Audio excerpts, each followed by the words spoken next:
Owner itu? Apa? Iya. WB to.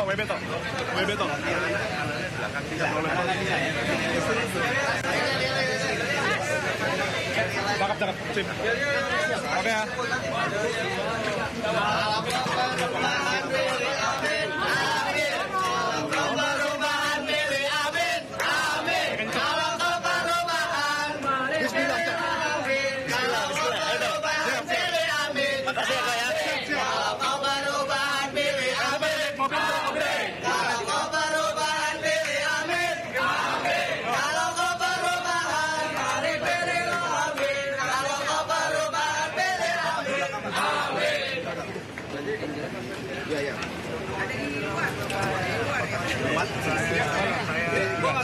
Udah cukup. Oke. Itu ngomong sama dia, jangan sama gua tuh, ngomong sama dia. Faisal, ini udah semua. Udah aku belum masuk. Enggak, ada Faisal. Ya Mas, saya juga kejepit sebentar ya Mas. Tunggu Mas Faisalnya. Mas Faisal, terus. Udah connect nih, udah semua Mas. Udah. Mas Faisal di sini. Mas Faisal. Gimana nih? Udah. Juga cukup. Iya. Masih ya.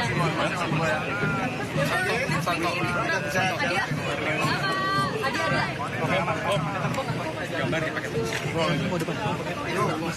Atmo. Aja kok gitu Mas. Enggak cukup. Aku belum masuk Mas. Baru campers aku. Aku belum masuk. Mas, izin boleh masuk tau Mas? Mau di mana? Aman ya? Boleh Mas. Boleh Mas. Pada posting videonya. Yang mana ya? Buat Instagram. Gimana? Oh, mau di mana? Aku jauh. Mas, matiin dulu berarti lampunya. Iya deh, sebentar. Di dalam lihat udah benar semua itu. Ada semua. Gini dikit tuh bisa nggak? Rasanya cuma 5 tau.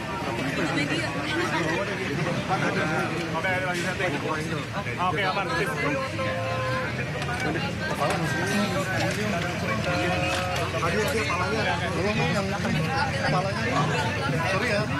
Ya, pemirsa, Anda saat ini menyaksikan persiapan dari pasangan Capres-Cawapres yang akan datang ke Gedung Komisi Pemilihan Umum atau KPU Jakarta. Di sisi kiri, Anda melihat pasangan Anies Baswedan dan juga Muhaimin Iskandar yang berada di sebuah transportasi yang membawa mereka dan juga beberapa awak media atau membawa keduanya serta beberapa awak media yang ikut serta di dalamnya. Melihat bagaimana persiapan dari pasangan capres yang diusung oleh Partai Nasdem, Demokrat dan juga PKS serta maksud kami pasangan yang didukung oleh Nasdem, PKB dan juga PKS ini berangkat bersama menuju ke gedung KPU Jalan Tuanku Imam Bonjol, Jakarta. Pasangan ini diusung oleh ketiga parpol yang berada dalam sebuah koalisi yang dinamakan Koalisi untuk Perubahan. Dan di sisi kanan pemirsa, Anda melihat bagaimana situasi di depan gedung Komisi Pemilihan Umum atau KPU. Tempat dilaksanakannya persiapan jelang kedatangan dari para pasangan Capres-Cawapres.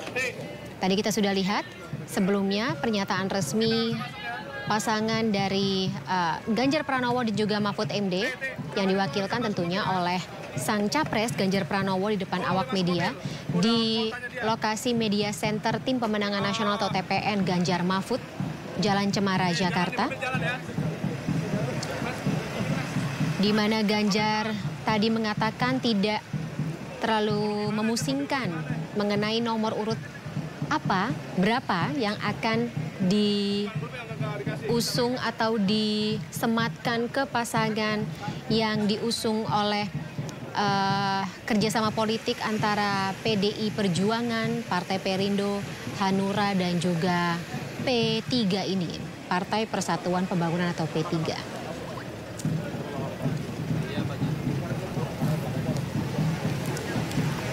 Untuk pasangan Ganjar dan Mahfud sendiri, sebelumnya sudah mendaftar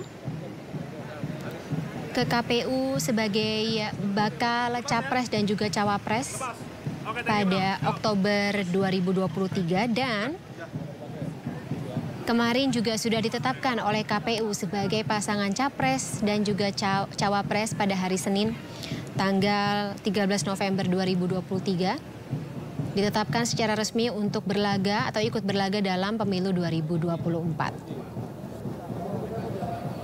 Selain pasangan Anies Baswedan, Muhaimin Iskandar, dan pasangan Ganjar Pranowo, Mahfud MD, ada satu pasangan lagi yakni pasangan Prabowo Subianto dan juga Gibran Rakabuming Raka yang juga tampaknya sedang bersiap menuju ke gedung pemilihan umum atau KPU Jakarta untuk sama-sama hadir jelang penetapan atau pengundian nomor urut capres-cawapres, siapa yang mendapatkan atau pasangan mana yang mendapatkan nomor 1, pasangan mana yang mendapatkan nomor 2, dan juga pasangan mana yang mendapatkan nomor 3.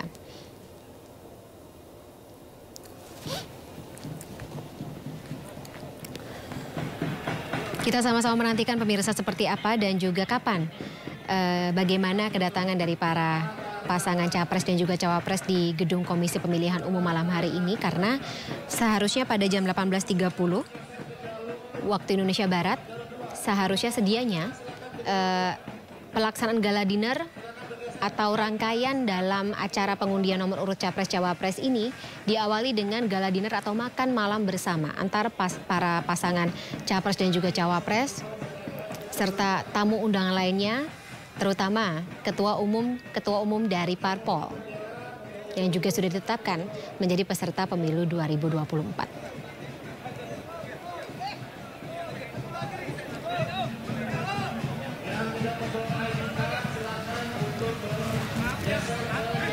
Baik, saya harus mencari tahu pemirsa, itu ada sebuah imaji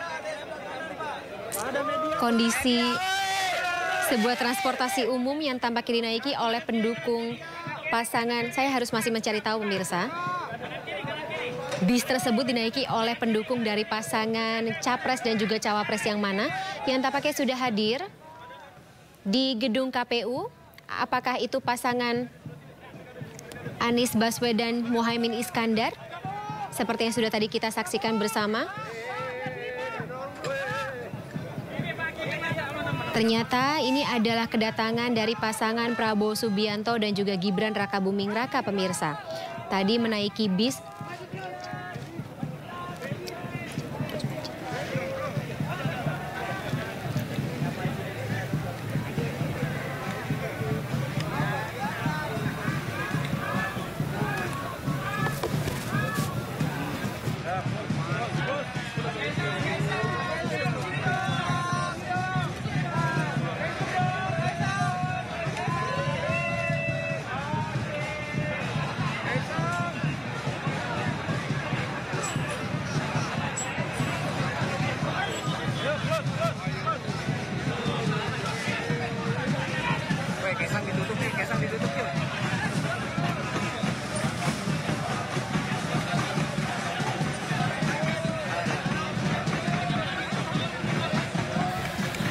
Pemirsa, Anda menyaksikan kedatangan dari pasangan Capres-Cawapres Prabowo Subianto dan Gibran Rakabuming Raka yang memang tidak bisa lepas ya dari kontroversi pasca penetapan putusan Mahkamah Konstitusi yang membuat Gibran menjadi calon wakil presiden dalam pemilu 2024 dan ya kalau bisa dibilang mencatatkan sejarah sebagai cawapres termuda dalam sejarah pemilu di Indonesia.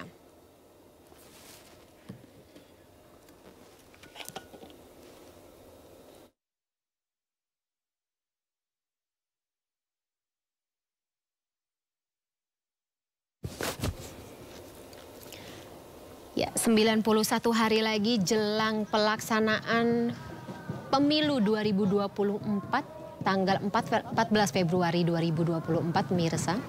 Dan 91 hari atau di hari jelang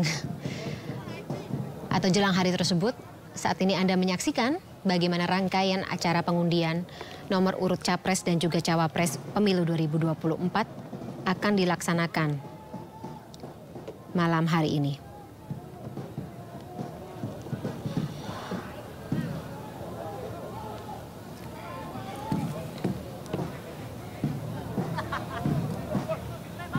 Sembari kita menunggu kedatangan dari pasangan Ganjar dan juga Mahfud atau Ganjar Pranowo dan Mahfud MD di gedung KPU pada malam hari ini, kita sapa dulu salah satu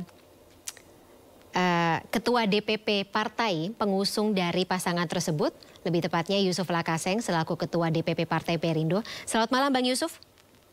Selamat malam, Fani. Oke, saya ingin iseng nanya ke Bang Yusuf, ada nomor urut yang Bang Yusuf harapkan incar untuk diraih oleh pasangan Ganjar dan juga Pak Mahfud? Karena cuma 3 kandidat, semua nomor cantik nih, Fani. Satu, nomor 2, nomor 3, 1 digit semua kan. Jadi ya semua mudah disosialisasikan ya. Pasti dalam nomor berapapun akan ada nanti ini apa cocologi filosofinya gitu ya. Oke. Nomor 1 apa, nomor 2 apa, nomor 3 apa? Gitu ya. Kalau dari kacamatanya Bang Yusuf, nomor 1 identik dengan apa, nomor 2 identik dengan apa, 3 apa? Ya bisa apapun ya. Kalau nomor 1 orang bilang victory ya, nomor kemenangan kan. Nomor 2 orang bilang di tengah-tengah dia penyeimbang kan. Jadi ini moderasi politik nih, moderasi beragama. Jadi nomor 3 metal kan, harus keras memberantas korupsi. Benar juga. Jadi ya gitu kira-kira. Kalau yang lebih mudah, ya kalau misalnya yang lebih mudah sih masing-masing punya niche-nya masing-masing dan juga dari parpol pendukung dan juga tim kreatifnya sendiri pastinya sudah menyiapkan ya nomor 1 akan seperti apa, kampanyenya nomor 2 akan seperti apa, gesturnya dan juga 3 seperti apa.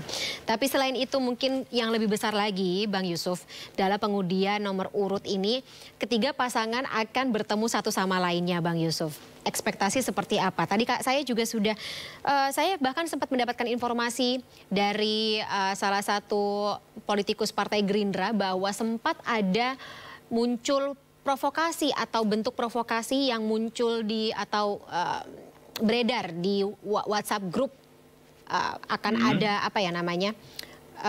Bentrokan antara pendukung Prabowo Gibran dengan pendukung pasangan calon yang lainnya. Jika pendukung Prabowo Gibran datang ke gedung KPU malam hari ini, maka ada pencegahan. Tanggapan Anda bagaimana Bang Yusuf, provokasi seperti itu? Ya itu provokasi murahan aja ya. Saya kira semua kita sudah dewasa, ini adalah kontestasi, ini adalah pesta politik ya, yang harusnya gagasan yang harus dikedepankan, ya program kerja yang dikedepankan. Jadi tarungnya tarung gagasan, tarung program, tarung rekam jejak, tarung kapasitas, gitu ya. Bukan adu fisik, itu sudah di zaman modern. Ini kita bukan di zaman kuno ya, yang mengandalkan fisik dalam perebutan kekuasaan. Saya kira itu, dan kan kita punya aparat di lapangan yang bisa menangani semua itu. Ya, tapi tetap saja namanya juga kontestasi, apalagi ini disertai dengan bumbu-bumbu rivalitas karena ada satu pasangan calon misalnya yang dianggap melanggar kode etik pencalonannya, ya pasti memanaskan situasi politik memang. Jadi putusan Mahkamah Konstitusi kemarin tidak bisa kita tutup mata ya, itu membuat situasi atau tensi suasana jelang pemilu 2024 semakin panas ya, Bang Yusuf. Ya itu akan membebani proses perjalanan Pilpres kali ini ya, karena tidak bisa dipungkiri ya bahwa proses pencawapresan Gibran kan memang prosesnya terbukti terjadi pelanggaran etik berat gitu ya. Ada praktek rekayasa hukum, ada nepotisme di sana, ada kolusi di sana, dan saya kira itu akan membebani pasangan Pak Prabowo dan Gibran ya. Tinggal kita serahkan kepada masyarakat kita ya, akan melihat menelaah dengan kritis semua itu. Oke. Yang bersangkutan juga sudah datang ke gedung KPU atau Komisi Pemilihan Umum malam hari ini Bang Yusuf, Gibran Rakabuming Raka. Tentu saja ya kalau dari awak media sih menunggu seperti apa momen bertemunya Gibran Rakabuming Raka dengan pasangan Ganjar Pranowo dan juga Mahfud MD, terutama dari Ketua Umum PDIP Megawati Soekarno Putri. Apakah Bu Mega memang dijadwalkan atau sudah dikonfirmasi akan datang malam hari ini? Bang Yusuf? Saya belum tahu itu, tapi yang pasti semua petinggi partai harusnya hadir ya, karena ini momentum bersejarah ya, ada semua kandidat kumpul. Kita berharap ada simbolisasi guyup di situ, ada simbolisasi harmoni walaupun berbeda pertarungannya keras, dibumbui dengan kontroversi ya, tapi kita tetap adalah saudara sesama satu bangsa, harus tetap peace ya. Oke. Ketua Umum Partai Perindo Pak Haritanu Sudibyo juga dikonfirmasi hadir malam hari ini, Bang Ya, Yusuf? semua ketua umum partai pendukung Ganjar Pranowo dan Mahfud MD akan hadir ya. Pak Haritanu sudah menyiapkan diri juga untuk hadir dalam acara resepsi pengambilan nomor urut malam ini, Fani. Dari Partai Perindo siapa saja, Bang Yusuf?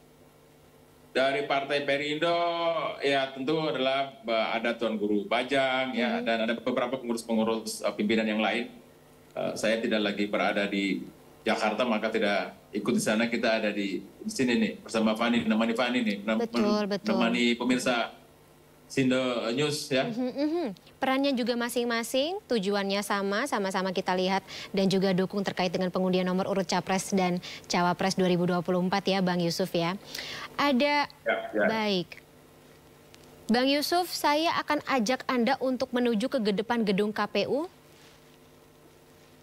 Sebentar, ini saya tadi melihat di sisi kiri bawah ini, kalau dari kacamata saya, di depan gedung KPU tampak beberapa sosok atau beberapa orang yang menggunakan seragam dari Tim Pemenangan Nasional atau TPN Ganjar Mahfud sudah tiba di depan gedung di luar atau depan gedung KPU di area depannya, di mana seharusnya kita sama-sama berasumsi dalam waktu dekat pasangan Ganjar dan juga Mahfud akan tiba juga di gedung KPU.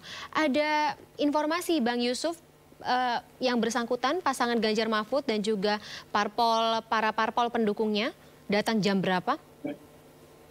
Mereka sudah dalam perjalanan ini, mungkin nggak lama lagi akan sampai ya, karena kan di undangan KPU kan jelas 18.30 jamnya ditaruh di situ. Jadi sekarang dalam proses perjalanan, mungkin agak macet-macet dikit karena banyak orang di depan kantor KPU ya, tapi sebentar lagi pasti semua akan sampai di situ, Bani. Betul, betul. Ada pesan tersendiri atau tidak, Bang Yusuf, terutama kepada para juru bicara, kemudian juga para politikus partai yang tergabung dalam koalisi yang mendukung Pak Ganjar dan juga Pak Mahfud, dari pasangan Pak Ganjar dan juga Pak Mahfud ini, ingin jalannya pemilu 2024 yang seperti apa? Ya tentunya kita ingin asas jujur, adil, jurdil, luber itu dijunjung tinggi oleh semua kontestan ya. Memang sayangnya tidak bisa tidak, kita harus melihat bahwa ya proses di Mahkamah Konstitusi itu sebenarnya menurut saya ya itu adalah sudah merupakan kecurangan besar ya, karena kandidasinya memutilasi aturan main ya, menggunakan operasi politik, dan saya kira itu tindakan yang sangat tidak fair play ya. Jadi ya tinggal harapan ini ya. Saya tidak tahu apakah kita berharap pemilu jurdil ini apakah sebuah harapan atau hanya sekedar ilusi bagi kita ya. Saya sih masih berharap, tapi ya kalau dari kandidasinya saja sudah melanggar ini itu, maka kita memang perlu khawatir. Jadi perlu memang kesiapan semua kesiapan rakyat ya untuk berpartisipasi. Ini pesta kita bersama-sama, awasi ya, setiap orang di Indonesia harus menjadi pengawas pemilu kali ini. Fani. Ya, kita harapkan, atau itu ekspektasi kita juga, Bang Yusuf. Baik, Bang Yusuf, saya akan ajak Anda dan juga pemirsa dari Breaking News Indonesia pada malam hari ini untuk sama-sama menyaksikan kembali situasi di depan gedung Komisi Pemilihan Umum atau KPU Jakarta Pusat. Kita saksikan bersama, ini adalah transportasi. Saya masih harus bertanya lebih lanjut ya kepada para pihak yang mengetahui ini transportasi jenis apa, besar sekali dan juga mewah, yang dinaiki oleh pasangan Anies Baswedan dan juga Muhaimin Iskandar. Kita saksikan bersama pemirsa, pasangan yang didukung atau diusung oleh parpol yang tergabung dalam koalisi Indonesia untuk Perubahan, Nasional Demokrat atau Nasdem, Partai Kebangkitan Bangsa atau PKB yang juga merupakan partai yang diketuai oleh sang cawapres, dan Partai Keadilan Sejahtera atau PKS. Baik Anies Baswedan maupun Muhaimin Iskandar sama-sama keduanya didampingi oleh istri masing-masing.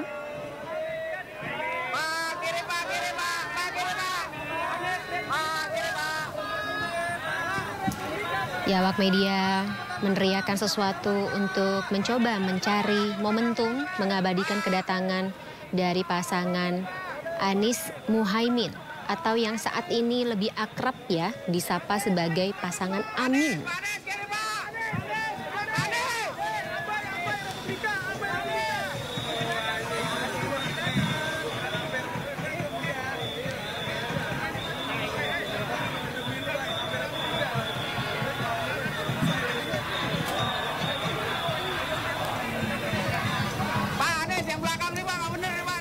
Baik, Bang Yusuf, satu-satunya pasangan yang belum datang ini Pak Ganjar dan juga Pak Mahfud, apakah memang save the best for the last? Ya, seperti saya bilang tadi, sebentar lagi juga akan tiba ya dalam perjalanan. Ya nggak lama lagi sih akan ada di lokasi juga. Ya mungkin nggak ada desain bahwa terakhir datang gitu ya, tapi ini soal proses teknis saja di lapangan. Tapi memang ada pepatah sih, save the best for the last sih. Mungkin ini atau kali ini siapa tahu bisa kita sematkan ya, cocok untuk kita jadikan sebuah momen pada malam hari ini. Karena kan kalau kemarin ketika mendaftarkan diri ke KPU, Pak Ganjar dan juga Pak Mahfud kan berada di posisi kedua ya, atau di urutan kedua. Sekarang ketika datang untuk pengundian nomor urut Capres dan juga Cawapres ini, datang paling akhir, tapi tentunya kita harapkan tidak lama lagi ya, karena jam sudah menunjukkan hampir pukul 19 waktu Indonesia Barat. Gala dinner harusnya sudah dimulai ya Pak Bang Yusuf ya. Bagus juga datang terakhir, nanti-nanti gitu. Iya, biasanya kan gitu ya, kalau misalnya datang terakhir tuh pesta tidak akan mulai kalau yang ditunggu paling akhir belum datang ya. Baik. Kan semua kandidat harus hadir baru dimulai acaranya secara resmi.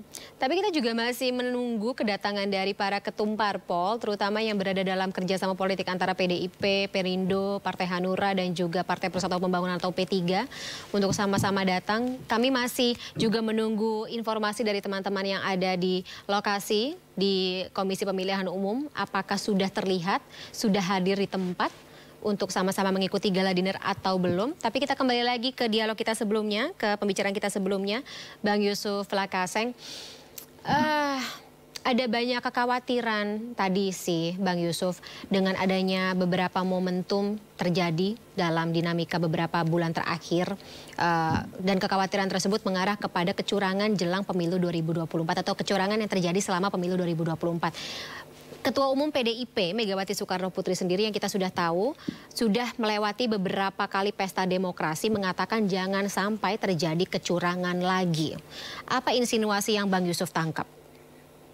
Ya tentu itu adalah peringatan ya pada semua pihak agar betul-betul menegakkan pemilu yang berintegritas walaupun sudah terlambat.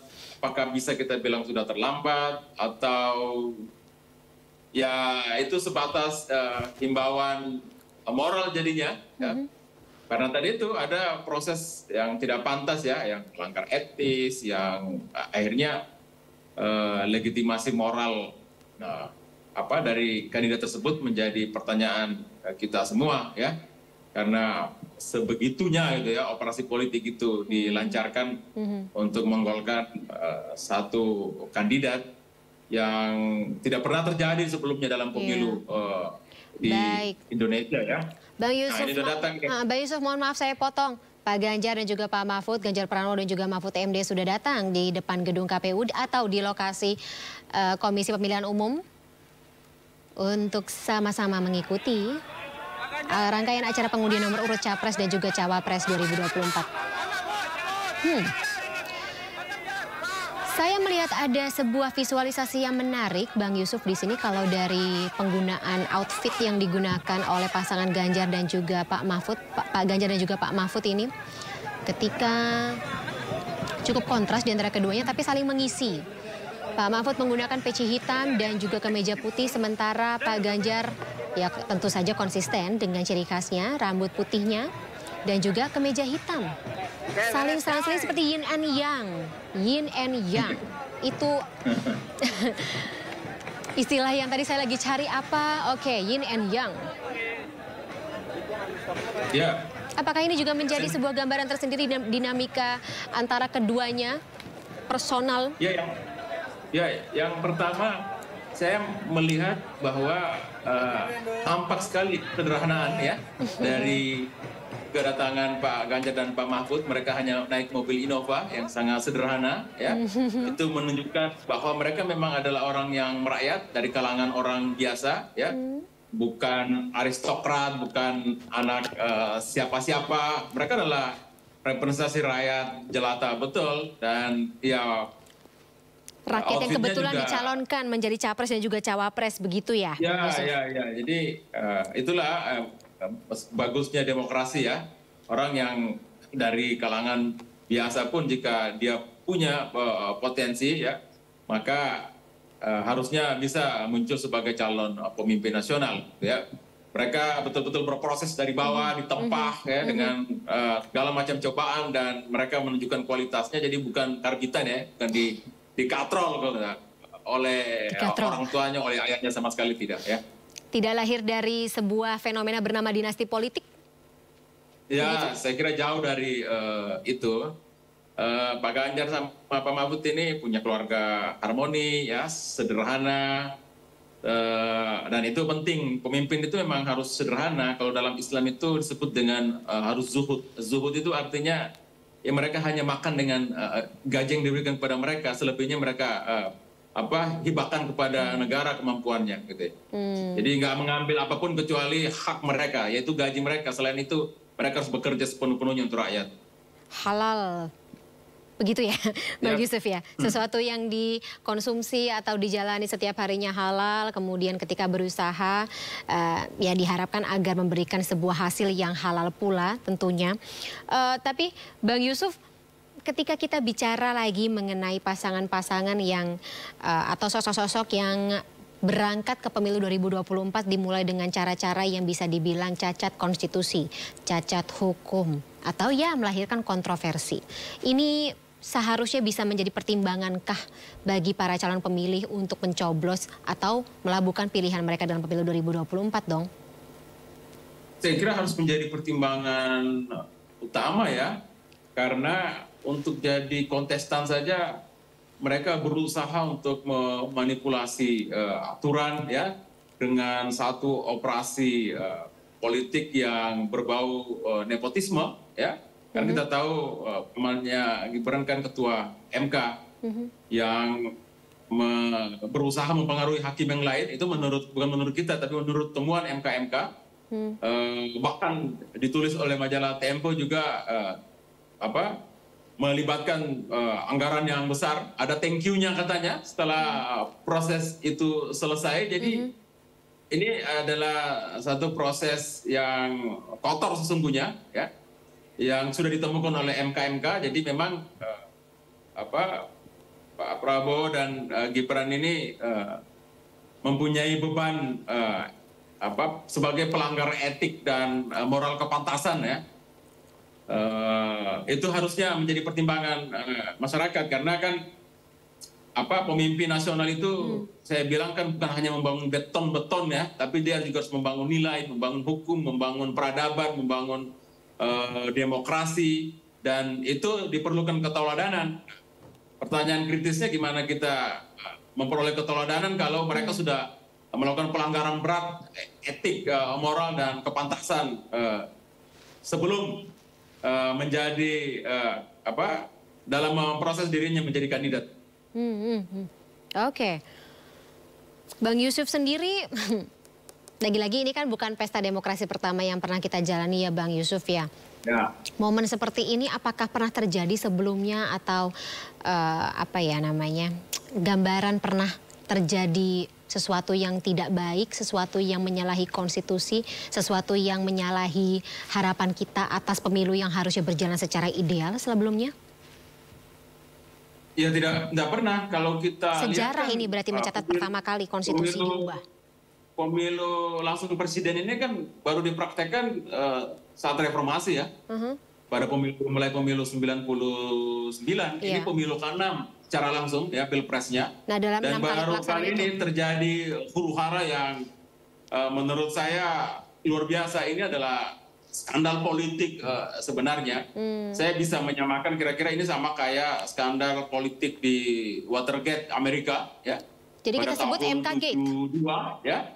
Yang menyebabkan presidennya waktu itu harus mundur karena ada proses pengadilan terhadap orang yang menyusup ke kantor Komite Nasional Demokrat memasang penyadap ya, dan ditangkap lalu mereka diadili, lalu kemudian ketua hakim yang mengadili itu menganggap bahwa ada konspirasi politik dan akhirnya Senat Amerika membentuk panel yang meneliti, menginvestigasi, dan ternyata setelah diambil semua rekaman-rekaman itu betul ada keterlibatan Presiden Nixon kalau nggak salah waktu itu, Richard Nixon, dan sebelum di impeachment akhirnya Nixon mundur. Nah, bedanya dengan Indonesia sudah ditemukan oleh MK sekalipun ketua MK-nya nggak mundur, padahal sudah dinyatakan etik berat, dan calon wakil presidennya yang menggunakan satu proses pelanggaran etik itu juga nggak ada rasa bersalah, nggak ada malunya, dan nggak mundur juga. Jadi ini memang kultur ya. Saya kira kita belajar kepada Amerika dalam ini, belajar kepada orang-orang Jepang ya. Mereka itu lebih utama soal integritas. Kalau sudah ketahuan ya sudahlah, itu kan sudah cacat. Jadi ngapain lagi memaksakan diri itu. Oke. Seseorang yang dinilai tidak punya integritas atau tidak punya tabula rasa seperti kemarin pernyataan Romo Beni Susetio, saya quotes begitu, Bang Yusuf, ya lagi-lagi harusnya menjadi sebuah gambaran seperti apa sosok-sosok yang ideal untuk dipilih sebagai pasangan presiden dan juga wakil presiden di dalam pemilu 2024. Nah, Bang Yusuf sendiri ada imbauankah untuk para calon pemilih, terutama ketika calon pemilih kita nih didominasi oleh generasi milenial dan juga Gen Z, yang harusnya sih lebih kritis ya kalau secara karakter? Ya, saya menghimbau pemilih bahwa peristiwa MK kemarin itu bukan peristiwa main-main ya. Itu kan satu peristiwa yang luar biasa, memalukan kita semua ya, karena ternyata dalam proses demokrasi kita seharusnya makin matang ya, makin beradab, kok ternyata ada tangan kekuasaan yang ingin melestarikan dinastinya dengan cara yang sangat tidak etis, sangat tidak bermoral, sangat tidak pantas. Itu menunjukkan siapa mereka ya. Jadi kandidat itu etik moralnya dan integritasnya harus dipertanyakan, dan menurut saya itu cacat serius ya. Mestinya kita tidak boleh memilih pemimpin begitu yang sesuka hati melabrak hukum kan. Hukum kan harusnya menjadi panglima dalam demokrasi. Kalau tidak nanti akan muncul anarki, akan muncul otoritarianisme. Nanti ada pemimpin politik merasa di atas hukum kan, padahal semua harus diatur oleh hukum agar semua kekuasaan itu terbatas dan amanah gitu ya, Fani. Iya, kita harapkan seperti itu juga. Tapi ya karena memang Gen Z dan juga milenial yang menjadi atau yang mendominasi jumlah calon pemilih dalam pemilu 2024 ini, Bang Yusuf, kan sebenarnya narasinya kan berkutat atau interaksi mereka kan berkutat secara masif di media sosial. Yang Anda lihat Bang Yusuf lihat dari narasi yang muncul atau tercipta di media sosial itu jelang pemilu 2024 seperti apa?